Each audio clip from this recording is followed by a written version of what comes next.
السلام علیکم ورحمۃ اللہ وبرکاتہ۔ الحمدللہ وحدہ والصلاة والسلام علی من لا نبی بعدہ، اما بعد فاعوذ باللہ السمیع العلیم من الشیطان الرجیم، بسم اللہ الرحمن الرحیم۔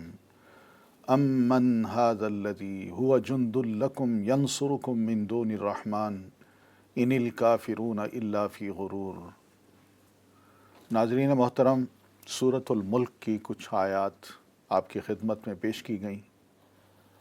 آج باقی ماندہ جو آیات ہیں ان کا مختصر سا مفہوم آپ کی خدمت میں پیش کیا جا رہا ہے۔ ان آیات میں اللہ تبارک و تعالیٰ نے، ہم سب جانتے ہیں کہ اپنی قدرت، اپنی بادشاہت، اپنا اختیار اور اپنی کامل بادشاہت کا اظہار کیا ہے، اور اس کے ساتھ ساتھ کچھ سوالات بھی چھوڑے ہیں۔ یہ سوالات ہم انسانوں کے لیے ہیں اور غور طلب بھی ہیں۔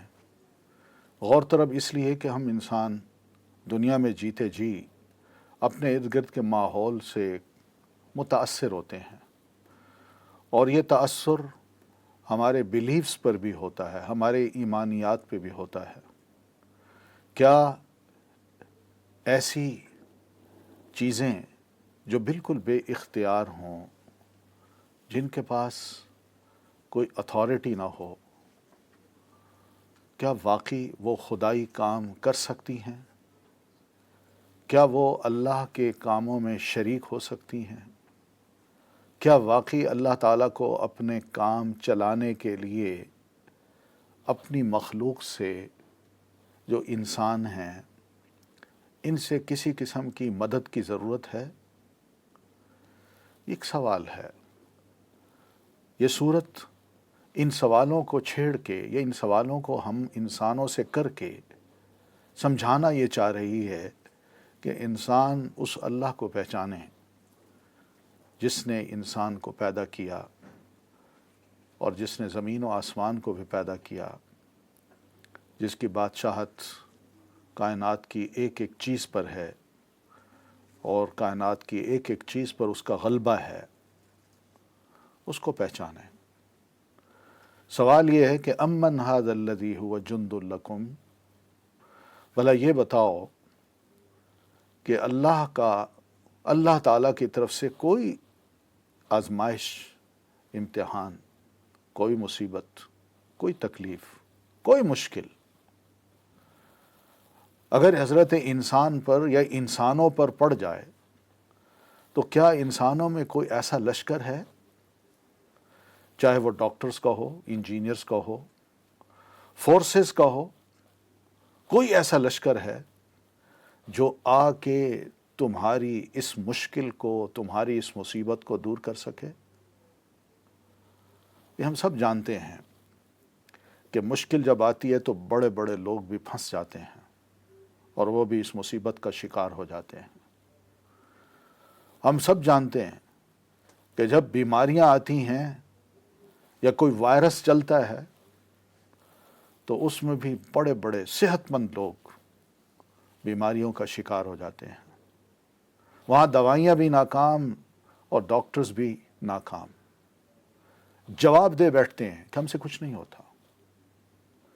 یہ دنیا کا جو اصول ہے، اسی کو اگر ہم سامنے رکھیں کہ ہم واقعی بے بس ہیں، تو پھر اللہ تعالیٰ کی اس بات کو جو 1500 سال پہلے کہی گئی تھی، آج ماننے میں کون سی چیز مانے ہے؟ کون سی ایسی چیز ہے جو ہمارے لیے اس رکاوٹ کا سبب بنتی ہے کہ ہم ایک اللہ کو اپنا بادشاہ، اپنا رازق، اپنا خالق تسلیم نہ کریں؟ اللہ فرماتے ہیں کہ میں کوئی مصیبت، کوئی تکلیف، کوئی آزمائش اگر تمہارے اپنے ماحول میں پیدا کر دوں، تو اس رحمان کے مقابلے میں کون ہے ایسا رحمان جو تم پر اتنی مہربانیاں بھی کرے اور تمہیں اس مصیبت سے چھٹکارا بھی دلائے، یا تمہاری اس موقع پر آ کے مدد کرے؟ کون ہے؟ لیکن ہم سب جانتے ہیں کہ کوئی نہیں۔ اس کے باوجود حضرت انسان کی ایک ضد ہے، اور ضد یہ ہے کہ ان الکافرون الا فی غرور، بڑے دھوکے میں ہم پڑے ہوئے ہیں، ہم اپنے آپ کو بھی دھوکہ دیتے ہیں، دوسروں کو بھی دھوکہ دیتے ہیں، اور عجیب و غریب قسم کے معنی، تعویلات، مفہوم لوگوں کے سامنے پیش کر کے ان کو قائل کرنے کی کوشش کرتے ہیں کہ یہ رب کا کام نہیں ہے، یہ مالک الملک کا کام نہیں ہے، یہ اختیارات کچھ ان کے پاس بھی ہیں، کچھ ہمارے پاس بھی ہیں، ہم بھی کچھ کر سکتے ہیں۔ یہ سب دھوکہ ہے، انسان خود بے بس ہے۔ امن ھذا الذی یرزقکم ان امسک رزقہ، یہ بتاؤ رزق کی بات ہی لے لو، جس میں ہماری خوراک ہے، جس میں کھانا ہے، پینا ہے۔ اللہ تعالیٰ فرماتے ہیں اگر میں اس رزق کو تم سے روک لوں، بارش نہ برساؤں، کیا نتیجہ نکلے گا؟ زمین خشک ہو جائے گی، زمین نے اپنے خزانے اگلنے بند کر دینے ہیں۔ پانی کو خشک کر دوں، بارش نہ برسے تو رزق کہاں سے آئے گا؟ اور اللہ کے اختیار میں یہ ہے تو اس لیے یہ بات کر رہا ہے۔ اگر میں تمہارے اس رزق کو روک لوں تو بتاؤ تم پھر مجھے چھوڑ کر کس کے پاس جاؤ گے اور اس سے رزق کا سوال کرو گے کہ تو ہمیں رزق دے، جبکہ وہ خود بھی متاثر ہوگا، جبکہ وہ خود بھی بھوکا ہوگا، اس کو بھی ضرورت ہے کھانے پینے کی۔ تو ایسی صورت میں انسان کیوں نہیں سوچتا کہ میں رب کی طرف ہی جھکوں؟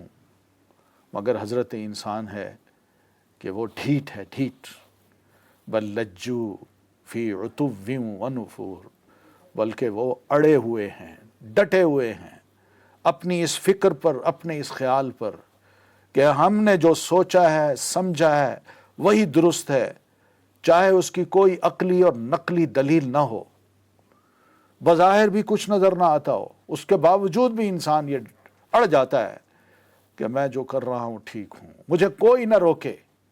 وہ اور سرکش بن جاتا ہے اور نفرت کرتا ہے، بھاگتا ہے حق بات سننے سے، دلیل کی مار سے۔ نبی کا جب بھی پیغام ملا ہے، اس کی جب بھی کوئی بات ملی ہے، تو لوگوں نے اپنے آپ کو چینج کرنے کی بجائے اس بات کو چینج کرنے کی کوشش کی۔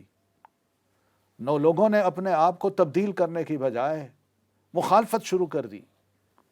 یہ وہ نفرت ہے جو کچھ انسانوں کے دلوں میں آ جاتی ہے اور وہ رب سے پرے بھاگتے ہیں۔ وہ یہ سمجھتے ہیں کہ یہ کارکردگی جو اس وقت ہو رہی ہے یا دکھائی جا رہی ہے، یہ سب کچھ ہمارے دست و بازو کا یا فلاں کے دست و بازو کا ایک مظاہرہ ہے۔ یہ سب دھوکہ ہے، فریب ہے، ہم جانتے ہیں۔